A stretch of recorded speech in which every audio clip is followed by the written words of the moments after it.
Ladies and gentlemen of Knucklehead Nation, David King Tong Huerta. Yes, sir. How you doing, David? Doing all right, man. Doing all right. Hanging in there. I really appreciate you doing this with me, my man. Yeah, I appreciate it too. Thank you.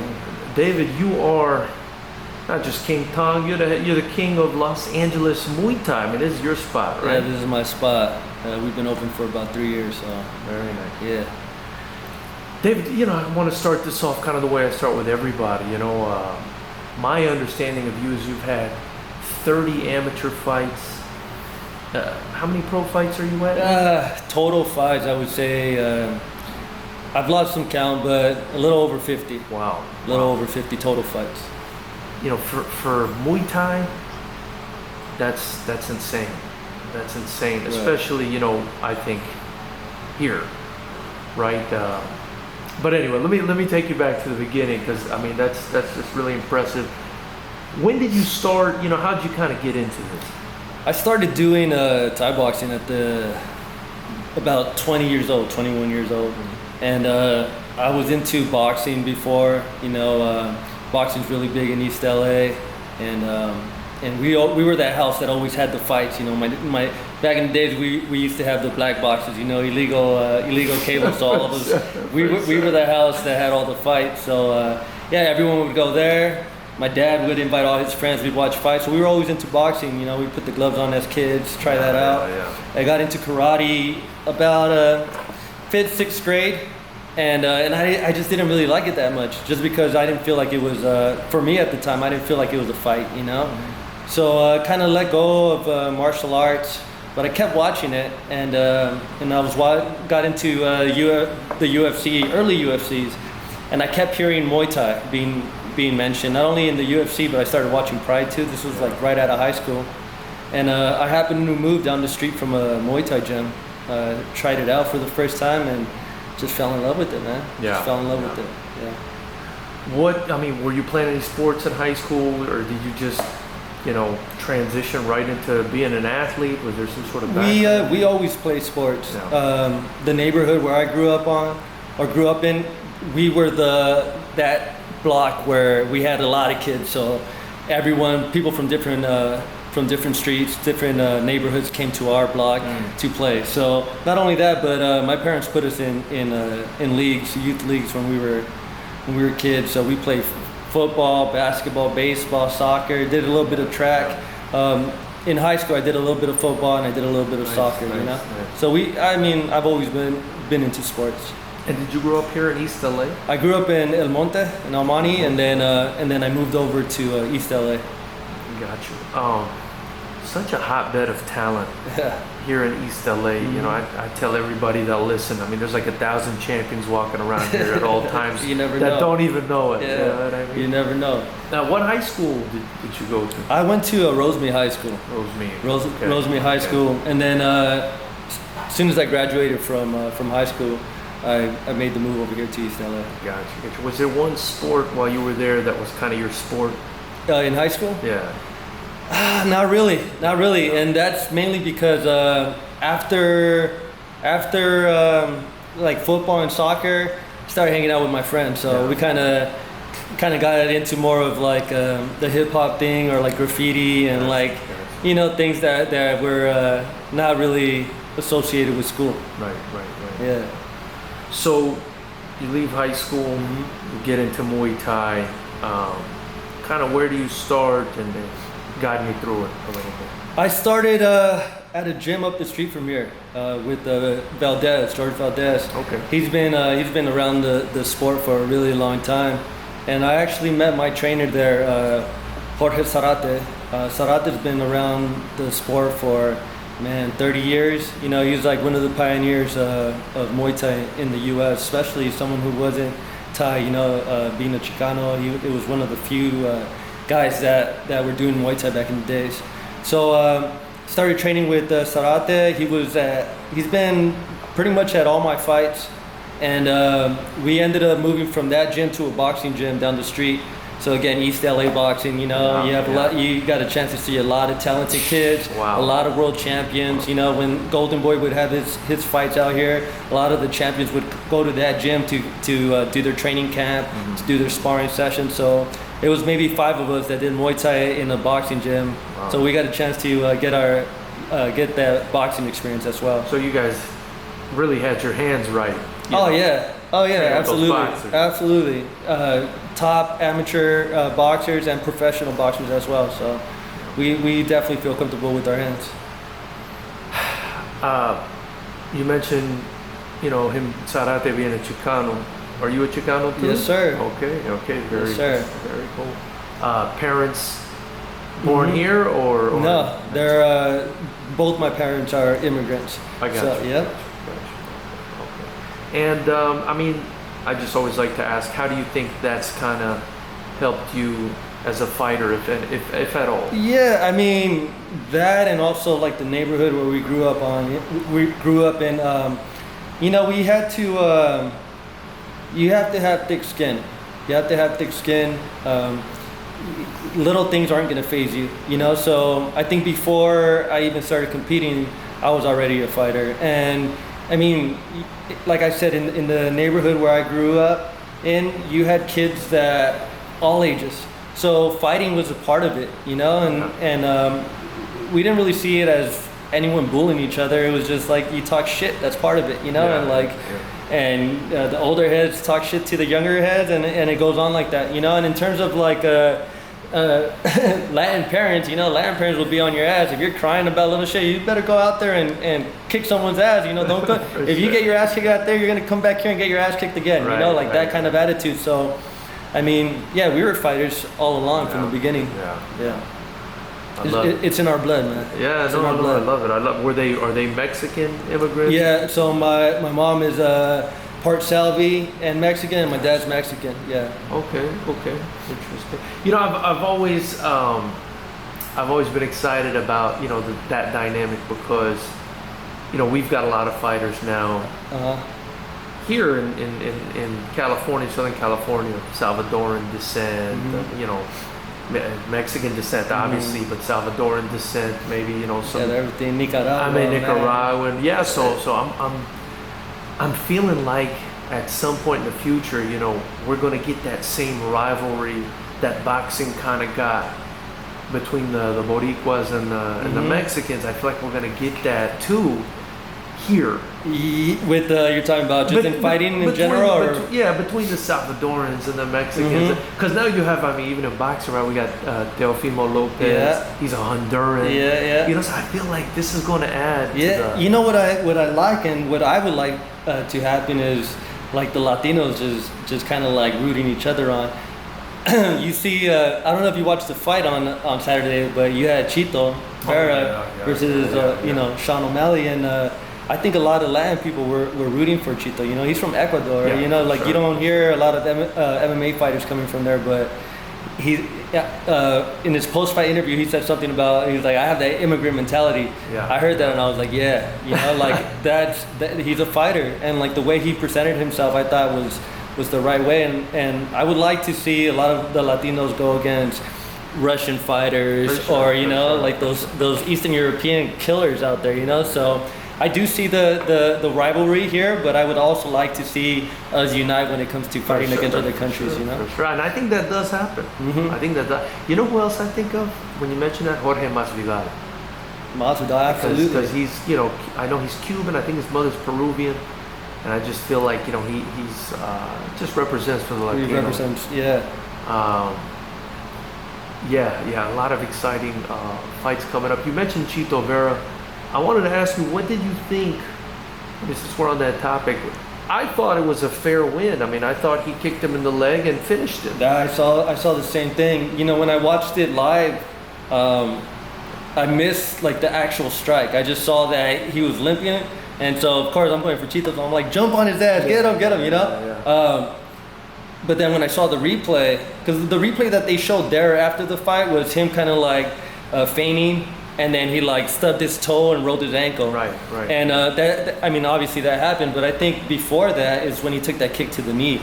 and soon right after he took that kick to the knee, he kind of tried to shuffle out to the side, and you could see something was up already. I mean, let's see how bad the injury was. Like I hope it's not a serious injury, but at the same time, hopefully there is something, because if not, he's gonna a lot of people are gonna be talking shit. There's such a big hype. And so far from what I've heard, there's no fractures, no broken bones. They still need to do an MRI, but I think Chito caused the injury, and he finished him off. Like shit happens in a fight, man. You break your hands, like stuff happens like that. And there's fighters that fight through the injuries and are able to win. I've had fights where I've broken my hands, and you continue to fight. That's part of the game. So. He won fair and square. I wanted your take on that, because a guy with 50, Muay Thai fights, 50 plus Muay Thai fights. I mean, you understand better than anybody, I think. The way I saw it is he kicked the knee, the side of the knee. They're saying that compromises sort of the peroneal nerve, and that's why the guy's leg kind of went dead. Yep. So for me, it's like, well, it's kind of like getting punched in the face. It hurts. I fall to the ground. You knock me out. Yep. And it's like, right now the popular kick that you're seeing is the calf kick, right? Yeah. So all it takes is one, same thing, you hit the nerve, and like they're not able to put their weight on it properly. Right. And you're seeing it a lot, more and more these days, where the calf kicks are finishing people off, either the kick itself or it leads to the knockout. So you mentioned to me earlier being a fighter. Before you were a fighter. And I think that kind of manifested in the beginning of your career, right? My understanding, I mean, let me know obviously if I'm wrong, but my understanding is you lost your first ever fight. Right. You came back, and you didn't lose for another like 7 or 8 years. Right. After that. Kind of talk me through that, because that's really kind of impressive. Well, so before the first fight, I trained for a month. I broke my hand, and I tore ligaments in my foot after the first month of training. Wow. So I had to take 3 to 4 months off. And but during that time, so I was naive. I came from, like you play sports, and it's like anyone against anyone. So you could be a smaller guy playing football against a bigger guy, and it's fair. And so when I found out that Muay Thai had weight classes, I was like, oh, there's no one in my weight that's gonna be able to fuck with me. I'm gonna beat everyone's ass. That was my understanding of it. And then I saw what Muay Thai actually was. I was like, oh, okay, people are fighting. It's not points. Like you're going in there, and this is a fight. This is a fight. This is what I've been seeing. This is the real thing. I think about Bloodsport. I think about kickboxers, these movies. And so I wanted to do it. I told my trainer, like, hey, I want to train to fight. Like I don't want to train just for exercise. Like if I'm doing this, I want to fight. So after I came back from my injury, I trained for 2 months, and I got in the ring. That's when I had my first fight, and the fight didn't go my way. Like it's funny because back in the days during the smokers, you would go in, you would take your gear, weigh in, and if someone else was there around the same weight class, around the same amount of experience, then you had a fight. Yeah. And so my trainer's like, okay, we have a fight for you. I was like, and, I'm still nervous. I'm like anxious, really nervous. There's like 3 other people that went with me. And so I asked my trainer, how many fights does he have? Oh, he doesn't have any fights. And then before we go into the ring, he's telling me he likes to do this. Like he was breaking down the opponent already. I was like, how the fuck do you know what he's about to do, And of course the guy's like good, smooth, leaning back when I'm throwing kicks. He was experienced. And then my trainer told me after the fight, like, hey, this guy had some fights, he did really well. Come back on Monday to train. And so we kept going. I ended up fighting the same guy. I got a rematch about 4 fights later. And so I feel like I'm seasoned now, because I had never fought before. So I beat him, and I went on a really good run. I had I think it was about 8 years without a loss. Wow. Just going on a tear. I fought some really good guys, especially in the local scene, and then started fighting people from out of town, out of state, and I had couple injuries and stuff along the way, but I never stopped, never really stopped competing. Every time there was a bump on the road, I always came back to it, And a few years ago, I was honored to be part of the U.S. team, part of the national team. So I made it on the national team as an A-class fighter. Went to Belarus. Lost in Belarus. I fought against Kazakhstan. Those tough guys. Oh yeah, but it teaches you a lot, man. That experience was huge for me. I mean, that was like, I think that was one of the biggest blessings I could have had in my Muay Thai career. Yeah. So I got a chance to see what the other countries fight, how the other countries fight, not only their style, but like the amount of experience that these people have. You know, they start fighting at a younger age, so by the time they're young adults, they have close to 100 fights. Kind of the way we do with boxing, amateur boxing. You know, you have 16-year-olds with 80, 90 fights. By the time they turn pro, they've had well over 100 fights. You know, and I think that was the biggest difference for us, and that's kind of what I want to change with Muay Thai here in the U.S. Gotcha. And so yeah, I got a chance to do that. Did Pan Ams, took golden Pan Ams. Nice. And, yeah, I mean, it's a journey, but I've enjoyed it all, man. Even with the injury, you know. Yeah, I mean, I was told by Chris Scully. Yeah. You've got a broken leg. Yeah, my cane here. You got a cane. It's a dope cane, man. Oh, thanks, man. My kids got me this. But you're still in here. Yeah. Putting the work in. You could be sitting at home with your feet up right now. Yeah, I don't really like doing that too much. You're not that guy. I'm not really. I need I need to, stay working. I need to do something. I need to stay active. Yeah. I'm not saying that that's a good thing, but for me at this point in my life, I need to continue to do something. And this is my passion. Like obviously it's a business now, but it's my passion. So if I'm just sitting at home, I'm still watching fights. Yeah. And there's been days where I'm just like too hurt to do anything, so I'll just chill at home. But I'm still like talking to the guys. Things are still. My life is always Muay Thai related. Yeah. As a matter of fact, the first day that I got out of the hospital, I came into the gym just to make sure everything was okay. And yeah, so that was. I got injured on Saturday.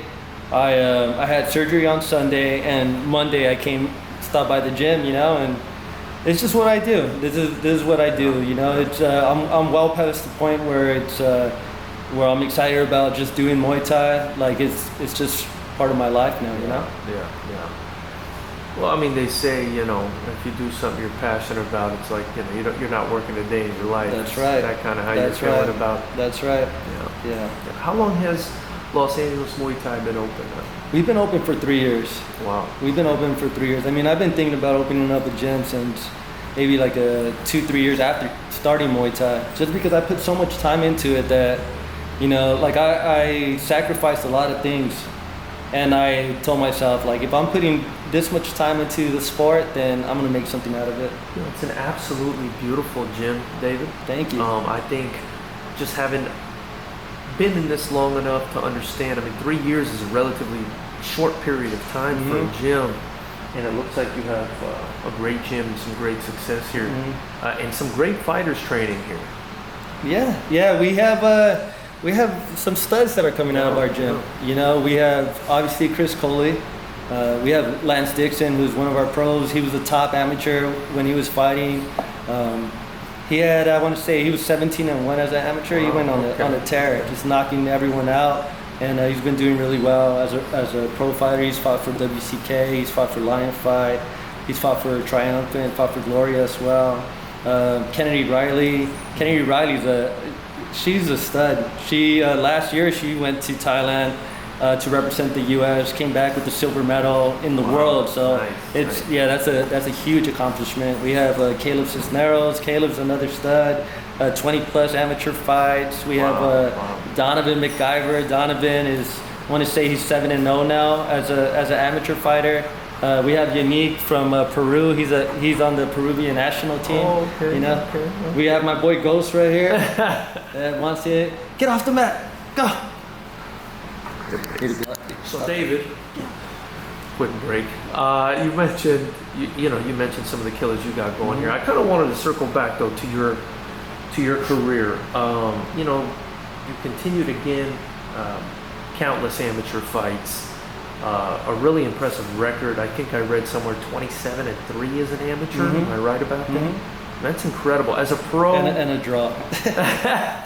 as a pro, are you still looking to compete, or have you decided that's it? I'm transitioning into. The last fights that I had were really difficult. I did like I mentioned, I had the Pan Am's tournament that I did with Team USA, and I had my buddy just hold pads for me for that. Jeff Dohio, shout out to Jeff Dohio. I had my buddy Jeff Dohio hold pads for me for that camp, and we trained for a month. The weight cut was brutal. The hardest part is running a gym and trying to compete. I feel if you're a fighter, you have to be selfish. And I was still up in the air about competing, but after this last injury that I just had, I think it's time for me to just call it quits. And the good thing about being a trainer is that the older you get, the more wiser you get. So there's not really a age limit for being a coach or a trainer or a crew. With being a fighter, there's kind of a cap for it. Yeah. And what is the injury? Just so we understand. I Anderson Silva's my shin, straight up. Yeah. So I was sparring. Yeah. Man, it wasn't even hard sparring. I had my bucket hat on, no mouth guard, just kind of playing, and I kicked this kid in the knee. Kicked him in the knee. The pain wasn't bad when I kicked. It was one of those where I was like, okay, I'm gonna need to back down on my mouth guard. And as soon as my foot touched the mat, my shin just folded in half. I broke my fib and my tib, and I needed surgery. So I have a rod now. I have a rod in place. Pretty much my entire shin bone. Yeah. So, when you get a serious injury, this is the worst injury that I've had. It's like one of those injuries that you watch on YouTube or a clip of, and you just cringe. You don't want to look at it. I knew as soon as my foot touched the mat and I felt a snap, I knew what happened. And so you can't really do too much about it. Just think positive, keep moving forward. And but in terms of fighting, I think it's time. I think it's time for me to hang up the gloves. How old are you, Dave? I'm 38. Wow, man. Okay, you're holding up really well for 38. Yeah. Now, when that injury happened, were you writhing around on the floor in pain, or was there like so much adrenaline surging? No, that's not really how I deal with pain. I was taught at a young age. Like when I was doing martial arts, it's focus on your breathing. So I felt it. I basically went down and made sure I didn't know if it was a compound fracture or not. I didn't know if my bone had ripped through the skin. Gotcha. I had my shin guards on. So I went down, kind of focused on my breathing right away. My boy Chris was there, and I was breathing. I had him go and grab my necklace. I had to say my prayer. So I love it. I love it. So I was like, yo, I have my necklace on the top shelf. Go get it. Put it on. I did my prayer, focused on my breathing, and that was basically it. I had a lot of people, so we have sparring on Saturdays. You guys want to go through? I've seen it. It looks impressive. So we have sparring on Saturdays for high level guys, and so it being my gym, everyone kind of came around me to check if I was okay, and so I needed my space, and that was basically it, man. The best thing to do was to call the medics, so that the guys wouldn't pick me up. And again, I didn't know how bad it was. I didn't want to make it worse. So yeah, just basically that.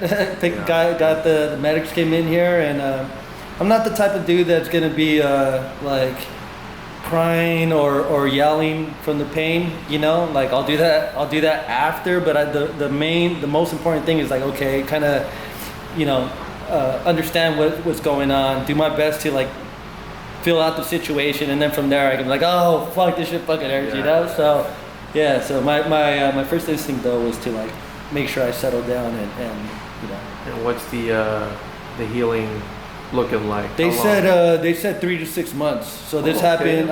It happened 4th of July. Yay, lucky me. I didn't see no fireworks that night. Yeah, so it happened 4th of July. It's been about a month and a half, but. I'm able to get around now without my cane, without the crutches, so it's healing up. The main thing is though, I need to be patient, because again, that fighter in me wants to do more, and my trainer had taught me like a really important lesson. I was injured and I wanted to train because we think like push yourself, Yeah. but like it's not about just training hard all the time. It's training smart, you know, and you have to start acting like a pro. You know, amateurs are gonna go out there and do stupid shit when they're injured or try to do extra shit. Right, Like, nah, right. you're a pro. Like, go home, ice your shit, you know, relax. Learn how to train now, you know. So I need to be patient, just take my time. I do what I can. You know, like I said earlier, I get a little impatient like being home. I want to be able to do something, Yeah. but I know what my limits are. I listen to my body. If I feel that if I had planned to do something and my leg is hurting, it swells up, then I'm gonna be smart enough to like reschedule or, you know, take my time and focus on myself a little bit, you know? Yeah. Yeah. Notice you pull out that cross. Mm-hmm. You've got another one on your neck. Yeah. Tell me about that. That's a pretty interesting looking tattoo. you Yeah, got there. yeah. Well, you know what it is it's like that constant battle that you have with yourself, you know, like the good and the bad inside. Yeah. And I had a really cool experience. It's like a intimate thing, so I won't get too into it. But I had a really cool experience, and I think a lot of people try to find themselves or find that God or that higher power in them, or just try to find that higher power. Period, you know. And a few months ago, I had a really cool experience where I think I understood more about myself, and I was able to let go of a lot of that stuff that had been haunting me for the longest time, you know, and just kind of you carry so much weight, you know, things from the past, you fear stuff from the future, Yeah. and you know, part of our mission is just to be present and let go of some of that stuff. And so I feel like I finally was able to make a good connection with whatever it is. You know, people see it as different thing. For me, it's God, Yeah, the universe, higher power, whatever it is. So that's all this really is, the representation of that. And I mean, this is like the place where it's located. It's like it's there. You know, you can't forget. I have certain tats where it's like it's a constant reminder for me. Yeah. So that's all it is. Not something you're willing to share. Uh, Because I mean, you've Well, got okay. me. Well, You've got okay. me interested now. You piqued my interest. Well, really, what it was is you know, I was going through a lot of stuff, and I've struggled with alcoholism. I've struggled with different things like that, and I kind of I was at a place in my life where it could have gone south and been really bad, or I could have made a change, you know, for the better. And I felt like I was right on the edge of it going to shit again, you know, and without really trying to, I had a really cool experience, you know. I had a really cool experience. This might be too much, but I had a really cool experience, and Nothing's too much. brother. for my students, huh? I had a really cool experience, and I was able to find a connection with God, you Yeah. know, with Was the that- use of different medicines, you know, and I was able, okay. yeah, and I was able to find God, you know. It was I went on a good trip, man. I went on a see. good Was trip. it like an ayahuasca or DMT? No, it was LSD, you know. Oh, it was okay, LSD, okay, yeah. okay. So it was a really good trip, man. I was able to find God. A lot of the things that I knew inside, a lot of the questions that I had, I think I was able to face. Did a lot of crying, did a lot of soul searching, did a lot of praying, and I was able to let go. It was like stages, you know. I felt like I shed the old skin, and you know, like like I have like, you know, the good and bad wolf tatted on me, like that constant battle. I have a snake shedding its skin. A lot of these things are significant to me, you know, and I felt like I was able to shed some of that negativity, that old David, and like, you know, come out a new person from the experience. So That's very cool. It seems like a lot of these, you know, hallucinogenic items, let's call them, seem to have a great, you know, benefit for some people. So, and I think, you know, people are starting to notice that more and more. I mean, because that's something our ancestors did for like, you know, millennia. yes. And then it became, you know, an issue. in a more modern society. But anyway, I digress on that. I also noticed a really cool. I think it's the Thai Buddha and the Virgin well, besides Mary. that one, the Olympic one. Oh, yes. Man. So that's when I went to Belarus for the. This is actually the first year that Muay Thai was recognized as an Can you Olympic lift it up sport. a little bit so we can get in the camera? There it is. Love it. Love it. Love Yeah. it. So this was the first year that Muay Thai was recognized as an Olympic sport. Gotcha. So yeah, it was a huge blessing, man. I like that you mentioned like the ancestors. You know, like I'm really big and hip to that, and yeah, I feel like that's all part of it. You know, when we talk about like the immigrant mentality, like that's our ancestors. That's how I see it. You know, that's my ancestors. Sure. So we're just warriors, you know, and you know, just I feel like when you start thinking that way, you connect to people on a different level. You know, we all have that God in us. So if we were to start seeing things like that, like whatever the political views are, whatever all that shit is, like we should be connecting on a whole different level. Agree, You know, man. so, I agree. yeah. I don't know, man. I'm maybe because I'm left-handed or something. I don't care about that stuff, man. People, it's crazy right now. Social media, people put up their views. People want to get, delete me. I disagree with you. You know, and I just tell people, if you ever, see my Facebook, usually I just use it to advertise FightersRep in the channel. But once in a while, I take a dig at those people that are a little too sensitive about that stuff. You know what I mean? Yeah, I honestly like. If I don't have a problem with the person, then I'm gonna be cool with that person. You know. And obviously, like during these times, they can be a little more sensitive, so I don't take it personal. But if I have a cool relationship with the person, then we're fine. Now, if it's something that's really affecting me, then of course I'm gonna speak up on it. You know. And then maybe it's part of the immigrant mentality thing too. Because my family, they were immigrants. I'm first generation American, so I look at it as, man, these are first world problems, man. You know what I mean? You go back to where your parents grew up, and you see where where your ancestors come from, and it's like, what are we even talking about right now? Yeah, I was talking to my friend about that the other day. I was like, I don't think these people have gone out of their little town, or maybe even out of their state, you know?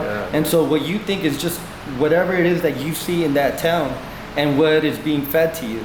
You know, like if you go outside of the country, or like I said, even outside of the state, like you're gonna open your mind and your eyes to like a whole different world, and I mean that's it's unfortunate for those people, but I think our job is also to be understanding, That's it. Like they don't understand us, we might not understand them. Like be a little more open minded. It's like they don't know any better. We might not know any better, be patient with people. Like don't go at it, like we're going to war with each other. It's crazy, man. It's crazy. Yeah. I mean, I tell people I got a job, I got a business, I got kids. I don't have time to be offended by anything anybody says. You can't be that sensitive. What is the term, snowflake? I like that term. Yeah. Yeah, I mean, and you think of the journey that some of these people take to get here. It's just like that journey in and of itself is madness. Mm-hmm. It's madness. People die on the way here. So there's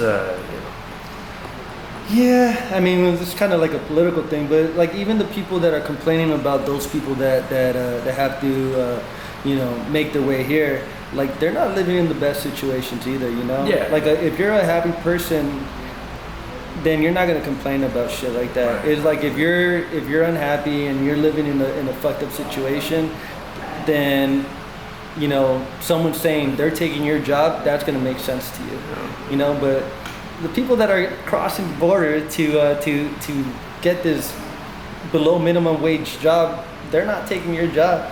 You have to think about the people that own these corporations that are hiring these people. Those are the people that you should really be upset with, if you're going to be upset at all. Yeah. I mean, I like you said, I understand. I understand all points of view. I mean, everybody grows up in a kind of different way. But you're here. Mm-hmm. You got this beautiful business. Yeah, we're here. We're here. Yeah, we're here. You got this beautiful business going on 3 years now.